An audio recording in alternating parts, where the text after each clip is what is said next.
आणि आता घेणार आहोत विविध क्षेत्रातील महत्त्वाच्या बातम्यांचा वेगवान आढावा महाफास्ट 100 बातम्यांमधून।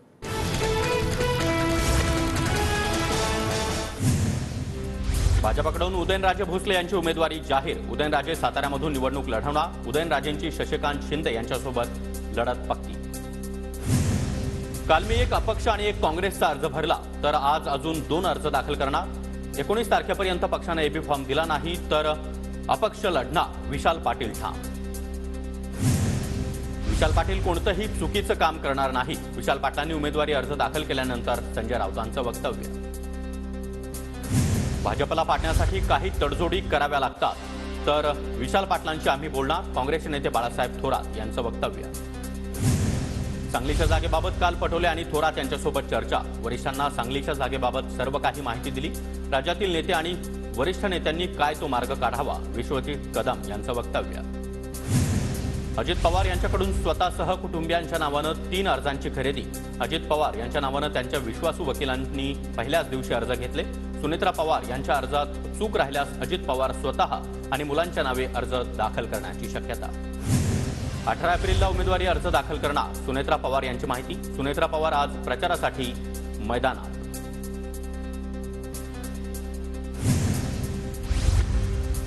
दिल्लीवरून आदेश आल्यास अजित पवार काही पण करतील। दिल्लीचा आदेश आला तर काकूंऐवजी स्वतःचा अर्ज भरावा लागेल। रोहित पवार यांचा अजितदादांना खोचक टोला।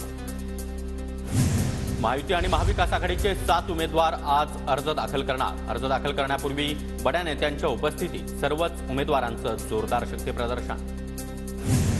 सोलापुरात भाजपचे राम सातपुते आणि रणजितसिंह नाईक निंबाळकर उमेदवारी अर्ज दाखल करणार। शरद पवार गटाचे धैर्यशील मोहिते पाटील देखील अर्ज भरणार। तर कोल्हापुरात महाविकास आघाडीचे उमेदवार शाहू महाराज छत्रपती आणि हातकणंगलेचे उमेदवार सत्यजित पाटील हे देखील उमेदवारी अर्ज भरणार।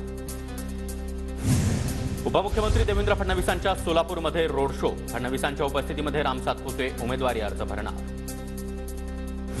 धाराशिवच्या ठाकरे गटाचे उमेदवार ओमराजे निंबाळकर लोकसभेचा उमेदवारी अर्ज दाखल करणार। आदित्य ठाकरे, अंबादास दानवे, रोहित पवार आणि अमित देशमुख यांची उपस्थिती असणार। कोल्हापूरचे महाविकास आघाडीचे उमेदवार शाहू महाराज अगदी थोड्याच वेळात उमेदवारी अर्ज दाखल करणार। दसरा चौकातून जोरदार शक्ती प्रदर्शनाला ही सुरुवात।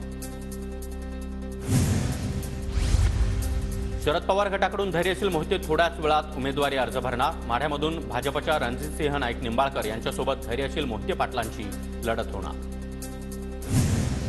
ठाकरे गटाचे रत्नागिरी सिंधुदुर्गचे उमेदवार विनायक राऊत उमेदवारी अर्ज भरणार। शक्ती प्रदर्शन करत उमेदवारी अर्ज दाखल केला जाणार।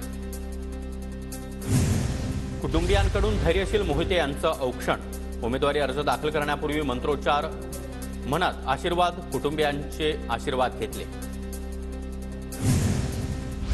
महाविकास आघाडीचे उमेदवार ओमराजे निंबाळकर यांच्याकडून घरी पूजा। पवनराजे निंबाळकर यांच्या समाधीचं त्याचबरोबर देवघरामध्ये पूजा केल्यानंतर उमेदवारी अर्ज भरण्यासाठी निघाले।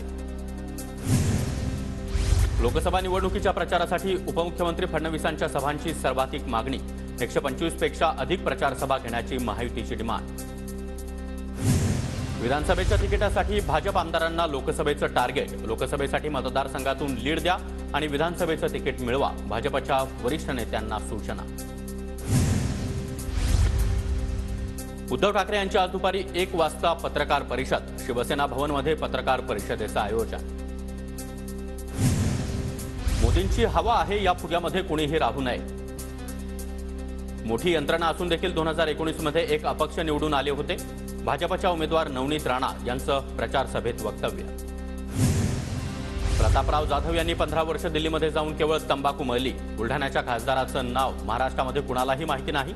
रविकांत तुपकर यांचा प्रतापराव जाधव यांच्यावर हल्लाबोल। जयकुमार गोरे यांचे बंधू शेखर गोरे यांनी शरद पवारांची भेट घेतली। शेखर गोरे ठाकरे गटाचे सातारा जिल्हा संपर्क प्रमुख। बारामतीमध्ये रात्री उशिरा शेखर गोरे यांनी शरद पवारांची भेट घेतली।